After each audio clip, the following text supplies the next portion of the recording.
The night was eerily quiet on the desolate planet of Zytherian 7. Its crimson skies streaked with faint traces of violet lightning.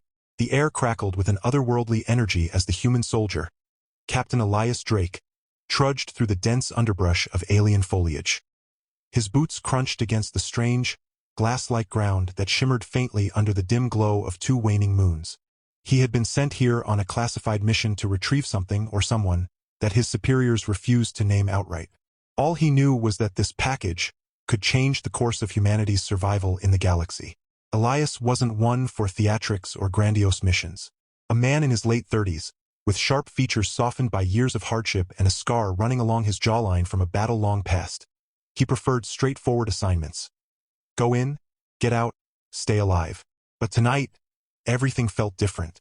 There was a tension in the atmosphere, like the universe itself was holding its breath. Suddenly, movement caught his eye. From behind a cluster of towering crystalline trees emerged a figure cloaked in shimmering fabric that seemed to shift colors with every step she took. She wasn't armed, at least not visibly, but her presence alone commanded attention. Her skin glowed faintly, a soft golden hue that contrasted beautifully with the dark indigo of her hair, which cascaded down her back like liquid starlight. Her eyes, wide and luminous, held a depth of emotion that struck Elias immediately. Before he could react, she stumbled forward, her delicate frame shaking as though weighed down by some invisible burden. Without hesitation, she threw herself at him, clutching his armored chest tightly. Startled, Elias instinctively steadied her, unsure whether to pull away or draw his weapon. And then came the sound that froze him where he stood, soft, heart-wrenching sobs. Wait! Elias stammered, trying to make sense of the situation. Who are you? What's going on? Through her tears, she managed to choke out words in halting but surprisingly clear galactic standard, the universal tongue adopted across most civilized planets. Please, you must help me. They're coming. Her voice was melodic yet laced with desperation, and it tugged at something deep within him. For a moment, all he could do was stare at her, dumbfounded. Who was this woman? More importantly, why did she seem so terrified? As if summoned by her warning, the forest around them erupted into chaos. The silence shattered as beams of searing light tore through the air, narrowly missing Elias and his mysterious companion. Instinct kicked in, and he shoved her behind a nearby boulder just in time to avoid another barrage of shots. Peering over the edge, he spotted their attackers, sleek, insectoid creatures with segmented exoskeletons that gleamed menacingly under the moonlight. Their eyes glowed red, scanning the area with predatory precision. What the hell is this? Elias muttered under his breath, gripping his plasma rifle tightly. Turning to the woman crouched beside him, he demanded answers. Okay, lady, spill it. Who are they? Why are they after you? She wiped her face with trembling hands, attempting to compose herself. They're Krillian enforcers, she whispered, her voice barely audible over the din of weapons fire. And I'm Princess Alyan of the Valeth Dominion. Elias blinked, certain he'd misheard her. You're a princess? Yes, she replied, her tone tinged with both pride and sorrow. But if they capture me, my people will be doomed. Her words hit him like a punch to the gut. This wasn't just some random rescue mission. It was a cosmic game of chess, and somehow he'd been thrust into the middle of it. Still, there was no time to process the absurdity of the situation. The Krillians were closing in fast, their chittering voices growing louder as they advanced. All right, princess, Elias said, determination hardening his expression. Stick close to me. We're getting out of here. Their escape was anything but smooth.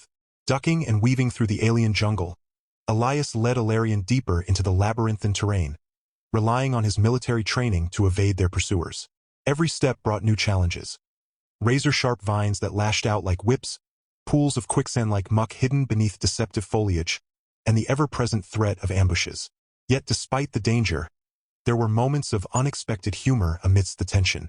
At one point, Alyan tripped over a root and landed unceremoniously in a patch of glowing moss.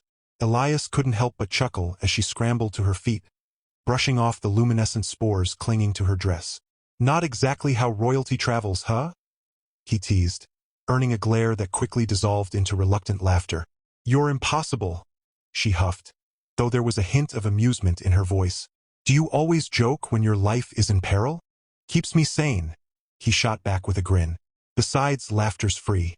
Might as well take advantage of it. Despite their banter, the gravity of their situation never faded. The Krillians were relentless, their numbers seemingly endless. Just when Elias thought they'd gained some distance, a deafening roar echoed through the forest, followed by the unmistakable hum of engines. Looking up, he saw a sleek black ship descending from the sky, its underbelly bristling with weapons. "Oh, come on!" Elias groaned, dragging Alyan into the cover of a rocky outcrop. "Can't these guys give us a break?" "They don't care about breaks," Alyan replied grimly. "Only victory." As the ship hovered overhead, deploying more enforcers onto the ground, Elias realized they needed a plan, and fast. Fighting their way out wasn't an option. Even he wasn't arrogant enough to believe he could take on an entire battalion single-handedly. That left only one choice: deception. Spotting a narrow crevice in the rocks, he turned to Alyan. "We're going underground. Stay quiet, stay low, and whatever happens, don't let go of my hand." She nodded, her earlier fear replaced by steely resolve. Together, they slipped into the shadows, disappearing just as the Krillians closed in on their position. Inside the cavern, the air was cool and damp, carrying the scent of minerals and ancient stone. The passage twisted and turned unpredictably, forcing them to navigate by touch alone. At first, the darkness was disorienting, but Elias soon adjusted, using his helmet's low-light visor to guide them. Alyan, however, struggled to keep pace, her elegant gown snagging on jagged edges and her bare feet slipping on the uneven surface. "Here," Elias said finally, shrugging off his utility belt. He handed her a pair of thermal gloves and a pair of sturdy boots scavenged from his pack. "Put these on. You'll thank me later." Alyan accepted them with a grateful smile, though her movements betrayed her discomfort. "I've never worn such utilitarian attire before," she admitted, struggling to lace up the boots. "Back home, fashion is considered an art form." "Well, welcome to the art of survival," Elias quipped, offering her a hand as they continued onward. "Trust me, nobody cares what you're wearing when you're running for your life." Their conversation helped ease the oppressive silence of the cave, though it also revealed glimpses of their vastly different worlds. Alyan spoke fondly of her homeworld, describing sprawling cities built from living crystal and festivals where music and light danced in perfect harmony. In turn, Elias shared stories of Earth, its chaotic beauty, its stubborn resilience, and the simple joys of a cold beer after a hard day's work. "You humans are strange," Alyan mused after hearing about his favorite childhood memory: building sandcastles at the beach. "Your planet sounds so imperfect, yet you cherish it so deeply." "That's because imperfection makes it real," Elias explained. "It's messy, sure, but it's ours. Maybe that's why we fight so hard to protect it." His words lingered between them, filling the cavern with a quiet understanding. Despite their differences, they were bound by a shared desire to defend what mattered most. Eventually, the tunnel opened into a vast chamber illuminated by bioluminescent fungi clinging to the walls. At its center stood an ancient structure, a monolith covered in intricate carvings that pulsed faintly with energy. Alyan gasped upon seeing it, her eyes widening in recognition. This is a waystone," she breathed, stepping closer. "A relic from the First Age. It can transport us anywhere in the galaxy." Elias arched an eyebrow. "Anywhere? As in, far away from those bug-eyed bastards chasing us?" She nodded eagerly. "Yes, but activating it requires a key, a specific frequency only known to my family." "And do you happen to know this frequency?" he asked, crossing his fingers mentally. Alyan hesitated, biting her lip. I think so. My mother taught me many things, including the songs of our ancestors. If I sing the right melody." "Then sing," Elias urged, scanning the entrance to ensure they weren't being followed. "Let's hope your singing voice is better than mine." With a deep breath, Alyan began to hum softly, her voice rising and falling in a hauntingly beautiful tune. The carvings on the waystone responded instantly, glowing brighter with each note until the entire chamber was bathed in radiant light. Just as the portal began to stabilize, a deafening crash echoed through the cavern. The Krillians had found them. Time seemed to slow as Elias and Alyan faced the inevitable confrontation. Dozens of enforcers poured into the chamber, their weapons trained on the duo. Behind them loomed their leader, a towering figure clad in obsidian armor, his crimson eyes burning with malice. "So, Princess," The commander sneered, his voice dripping with contempt. You thought you could escape destiny? Surrender now, and perhaps your suffering will be brief. Alyan straightened, her regal bearing returning despite the odds stacked against her.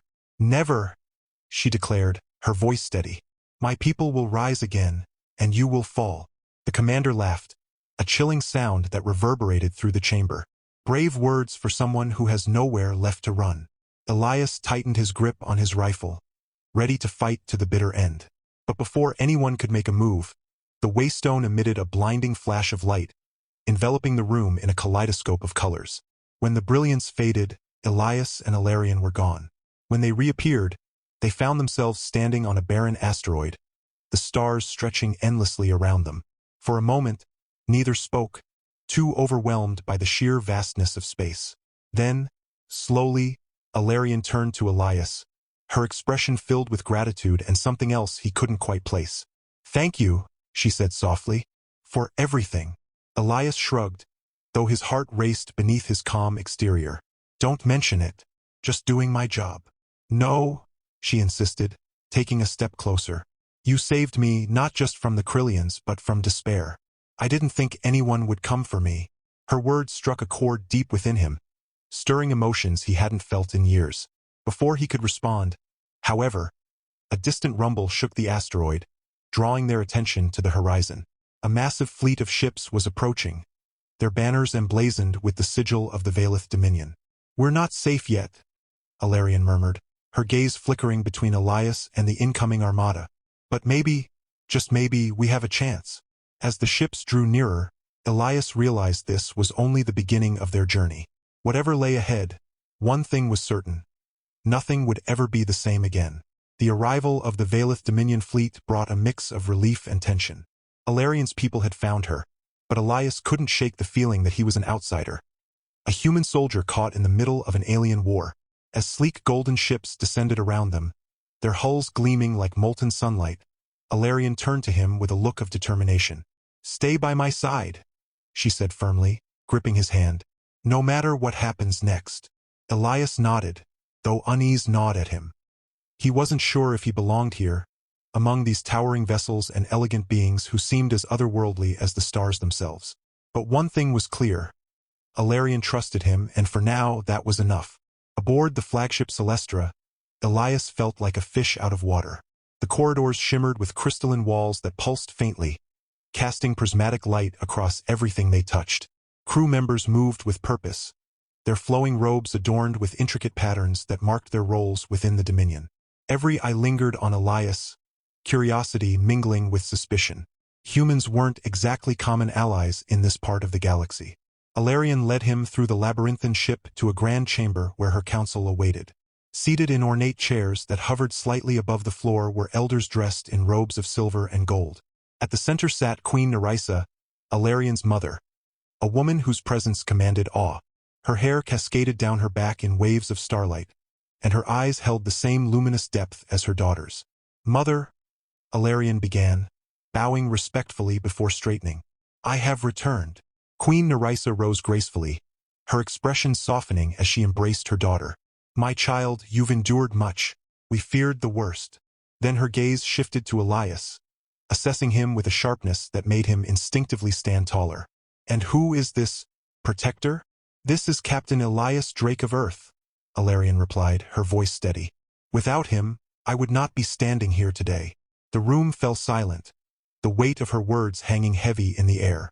One of the elders leaned forward, his tone skeptical. A human? You place your faith in an outsider.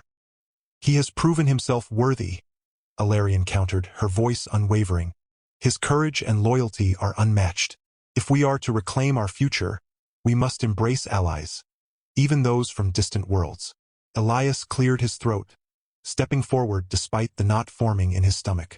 Your Majesty, I don't claim to understand your ways or your struggles, but I do know this: your enemies won't stop until they've taken everything from you. And neither will I, not while I still draw breath. The Queen studied him for a long moment before nodding slowly. Very well. You may remain aboard the Celestra as long as you uphold your vow to protect my daughter. Relief washed over Elias, though he knew the hard part was just beginning. Trust wouldn't come easily, especially not from those who saw him as little more than a primitive offworlder. As days passed, Elias grew accustomed to life aboard the ship, though it remained surreal. Meals consisted of glowing dishes that tasted surprisingly earthy. Conversations often required translation devices, and every corner of the vessel seemed alive with energy. Yet, amidst the strangeness, there was comfort in Alyan's company. She took it upon herself to teach him about her culture, their customs, their history, and even their music. In return, Elias shared stories of Earth, painting vivid pictures of bustling cities, sprawling forests, and the simple joys of human connection. Their bond deepened with each passing day, though neither dared to name what simmered between them. For Alyan, it was a forbidden attraction. Humans were viewed as fleeting lives, their existence brief compared to the century-spanning lifespans of her kind. Yet Elias's humanity was precisely what drew her in. His raw emotion, his unyielding spirit, and the way he faced every challenge head-on without hesitation. For Elias, the feelings were no less complicated. He admired Alyan's strength and grace, her ability to inspire hope even in the darkest moments. But loving someone so far removed from his world felt impossible. Still, when their eyes met across crowded rooms or during quiet evenings spent stargazing from the observation deck, the pull between them became undeniable. The fragile peace shattered when the Krillians launched a surprise attack on the Dominion fleet. The alarms blared throughout the ship, jolting everyone into action. Elias found himself thrust into battle once again, this time fighting alongside Valith warriors armed with weapons powered by pure energy. The skirmish unfolded in the cold vacuum of space, boarding parties clashing in zero gravity as explosions lit up the void. Alyan refused to stay behind, insisting on joining the fight. Dressed in lightweight armor designed for agility, she wielded a staff that crackled with radiant power. Together, she and Elias formed an unstoppable duo, their movements synchronized as if guided by some unseen force. At one point, a Krillian enforcer cornered Alyan, its claws poised to strike. Without thinking, Elias tackled the creature, grappling with it until Alyan could dispatch it with a swift blow from her staff. Breathless and shaken, they locked eyes, the intensity of the moment sparking something electric between them. "You saved me," Alyan whispered, her voice trembling. "That's what partners do," Elias replied, offering her a lopsided grin. "Besides, I figured it was my turn to return the favor." Her laughter was bright and genuine, cutting through the chaos like a ray of sunlight. It was in moments like these that Elias realized how much he cared for her, not just as a protector, but as someone who mattered deeply to him. Back aboard the Celestra, the aftermath of the battle left everyone weary but resolute. The Krillians had been repelled, but the victory came at a cost. Several ships had been lost, and many lives sacrificed. In the wake of the conflict, Queen Nerissa called for a council meeting to discuss their next move. "We cannot continue playing defense," Alyan argued passionately. "The Krillians grow bolder with each attack. We must strike at their heart, their homeworld." The suggestion sparked heated debate, with some council members dismissing it as reckless. But Elias stepped forward, surprising even himself with his boldness. "She's right," he said, his voice carrying authority. "If you keep letting them dictate the terms of this war, they'll wear you down until there's nothing left. Sometimes the only way to win is to take the fight to them." Queen Nerissa regarded him thoughtfully before turning to her daughter. "Do you believe in this plan, Alyan?" "I do," Alyan replied without hesitation. "And I believe in him." The queen sighed, her expression weary yet resolved. "Then so shall it be. Prepare the fleet. We march on the Krillian homeworld." The journey to the Krillian system was fraught with peril. They encountered ambushes, navigated treacherous asteroid fields, and faced internal dissent among the crew. Through it all, Elias and Alyan stood side by side, their partnership evolving into something stronger. Late at night, when the rest of the ship slept, they would sit together under the glow of simulated stars, talking about everything and nothing. One evening, as they gazed out at the endless expanse of space, Alyan finally voiced what had been weighing on her heart. "Elias, what will happen to us after this is over?" He hesitated, unsure how to answer. "I don't know. Your world. It's beautiful, but it's not mine. And I doubt your people would welcome a human prince." She smiled softly, reaching out to touch his cheek. "Perhaps not. But maybe love doesn't require approval from others. Maybe it simply requires two hearts willing to defy the odds." Her words hung in the air, filling the silence with possibility. For the first time, Elias allowed himself to imagine a future where their differences didn't matter, a future where they could build something extraordinary together. When the fleet arrived at the Krillian homeworld, the sight was both awe-inspiring and terrifying. Towering spires of black metal pierced the crimson sky, surrounded by a swarm of defensive drones. The final battle loomed ahead, and Elias knew it would test them in ways they couldn't predict. As they prepared to disembark, Alyan took his hand, her grip firm yet tender. "Whatever happens, promise me you'll stay alive."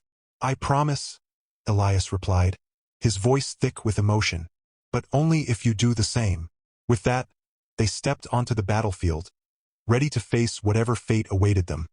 Together, the final battle against the Krillians was nothing short of chaos. The air crackled with energy as beams of light and plasma tore through the skies, illuminating the darkened landscape in bursts of fiery brilliance. Elias fought alongside Alyan with a ferocity neither had tapped into before, their movements synchronized as if guided by an unseen force. Together, they pushed deeper into enemy territory, carving a path toward the heart of the Krillian stronghold, a towering citadel that pulsed ominously with dark energy. Inside the fortress, they confronted the Krillian leader, a hulking monstrosity encased in jagged armor that seemed to absorb light itself. Its voice rumbled like thunder as it taunted them, its red eyes glowing with malevolent intent. But Alyan stood firm, her staff blazing with radiant power, while Elias raised his rifle, unflinching despite the odds stacked against them. The fight was brutal, testing every ounce of their strength and resolve. At one point, Elias was knocked back by a blast from the creature's weapon, pain searing through his side. Alyan cried out, rushing to him even as the Krillian advanced. But Elias gritted his teeth, forcing himself to rise. "I'm fine," he shouted, gripping his weapon tighter. "We finished this together." With a final surge of determination, Alyan unleashed a torrent of energy from her staff, striking the Krillian leader at its core. Simultaneously, Elias fired a precise shot that shattered the creature's defenses, causing it to collapse in a heap of smoking debris.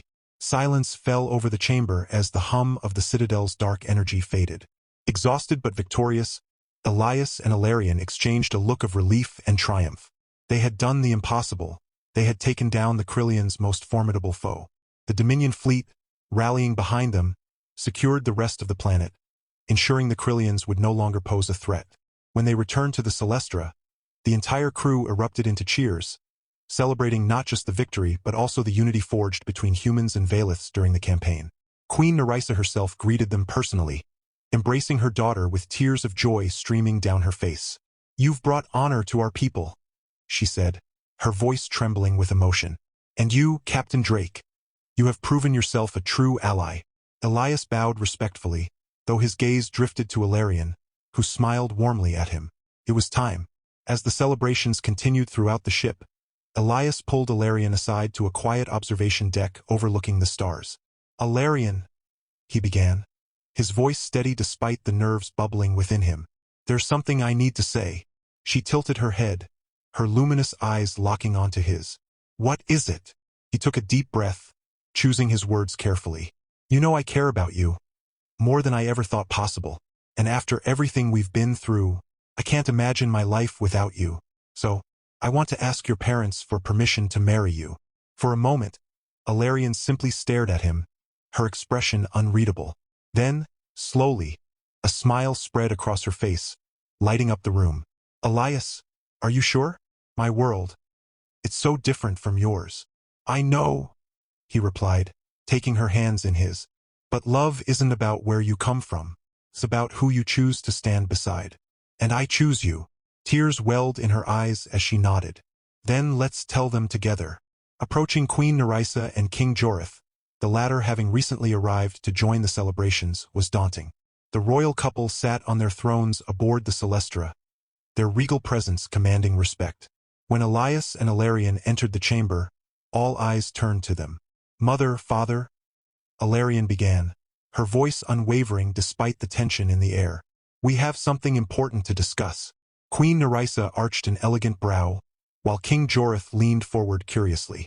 "Speak, my child." Elias stepped forward, bowing deeply before addressing the monarchs.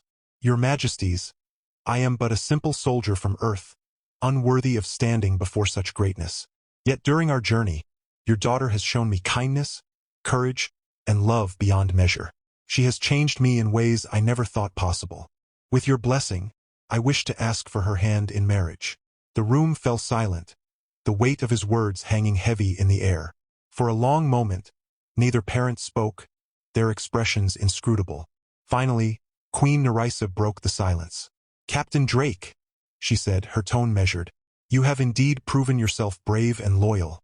However, there are complications." Elias frowned, glancing at Alyan, whose grip on his hand tightened slightly. "Complications?" he echoed. King Jorith sighed, leaning back in his throne. "Our people live for centuries, Elias. Your lifespan is but a fraction of ours. To bind Alyan to you would mean watching you grow old and pass away far too soon. How could we subject her to such sorrow?" Alyan stepped forward, her voice filled with conviction. "Father, Mother, I understand your concerns, but I cannot imagine a life without Elias. Yes, our time together may be shorter than most, but does that make it any less meaningful? Love is rare, precious. Should we deny ourselves happiness because of fear?" Queen Nerissa looked at her daughter, her eyes softening. "You speak from the heart, Alyan, but think carefully. This decision will shape the rest of your life, and perhaps the future of our dynasty."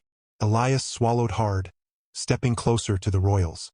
"Your Majesties, I may not live as long as you or Alyan, but I promise you this. Every moment I spend with her will be filled with love, respect, and devotion. I won't waste a single second." The king and queen exchanged a glance, their expressions conflicted. After what felt like an eternity, Queen Nerissa finally spoke. "We will consider your request," she said, her voice firm yet compassionate. "But know this, the choice must ultimately lie with Alyan. If she chooses you, we will support her, but only if she is certain." Relief washed over Elias, though the uncertainty lingered. Turning to Alyan, he saw the same resolve reflected in her eyes. Whatever happened next, they would face it together. As they left the chamber, Alyan slipped her hand into his, squeezing gently. "Don't worry," she whispered. "They'll come around. And until then, we'll keep proving them wrong." Elias smiled, pulling her close. "Together," he murmured. "Always." The road ahead wouldn't be easy, but Elias knew one thing for certain. No matter the obstacles, he and Alyan would find a way to build a future worth fighting for. In the weeks that followed, the royal court of the Vaelith Dominion buzzed with debate over Elias and Alarian's union. While some members of the council argued against the match, citing concerns about tradition, longevity, and diplomacy, others began to see the potential for something extraordinary. A bridge between two worlds, a symbol of unity in a galaxy often divided by fear and mistrust. Queen Nerissa and King Jorith spent countless hours discussing the matter privately, weighing their duty as rulers against their roles as parents. They loved Alyan deeply and wanted only her happiness, but they also bore the weight of responsibility for their people. In the end, it was Queen Nerissa who finally broke the stalemate. "Perhaps," she mused one evening, gazing out at the stars from her private chambers, "love is not bound by time or tradition. Perhaps it is meant to transcend such things." King Jorith nodded thoughtfully. "If Alyan believes this human is worthy, and if he has proven himself through his actions, then perhaps we must trust her judgment. After all, our daughter has always been wise beyond her years." With that, the decision was made. The royal couple summoned Elias and Alyan to the Grand Hall, where they delivered their verdict with grace and warmth. "Captain Drake," Queen Nerissa began, her voice carrying both authority and affection. "You have shown unwavering courage, loyalty, and respect, not just for my daughter, but for our people. You have earned our trust, and more importantly, you have captured Alarian's heart." Elias bowed deeply, overwhelmed by the honor of her words. "Thank you, Your Majesty. I will spend every day proving myself worthy of your blessing." King Jorith stepped forward, placing a hand on his shoulder. "Then let it be known, you have our approval. May your love bring peace and prosperity to both your worlds." Alyan threw her arms around her parents, tears streaming down her face. "Thank you," she whispered, her voice choked with emotion. "You've given me the greatest gift I could ever ask for." The wedding ceremony took place aboard the Celestra, surrounded by shimmering stars and glowing crystalline decorations that reflected the beauty of the Vaelith culture. It was a blend of traditions, incorporating elements from both Earth and the Dominion. Elias wore a simple yet elegant uniform adorned with Valeth symbols, while Alyan glowed in a flowing gown woven from threads of light, its colors shifting like the auroras of her homeworld. As they exchanged vows under the watchful eyes of family, friends, and allies, there wasn't a dry eye in the room. When Elias promised to cherish and protect Alyan for as long as he lived, the sincerity in his voice moved even the most stoic members of the council. And when Alyan vowed to stand by him through every challenge, her words resonated with hope and determination. After the ceremony, the celebration spilled into the ship's grand halls, filled with music, laughter, and dancing. For the first time in what felt like ages, the crew of the Celestra allowed themselves to truly rejoice, not just for the victory over the Krillians, but for the promise of a brighter future. Years passed, and Elias and Alyan built a life together that defied expectations.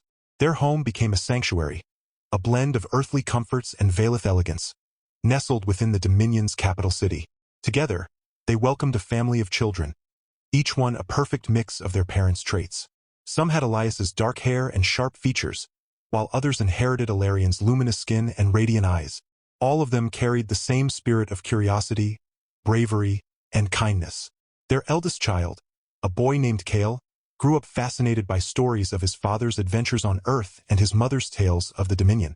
He dreamed of becoming an explorer, traveling the stars to forge new connections between distant civilizations. His younger sister, Lyra, possessed a talent for diplomacy, often mediating disputes among her siblings with wisdom far beyond her years.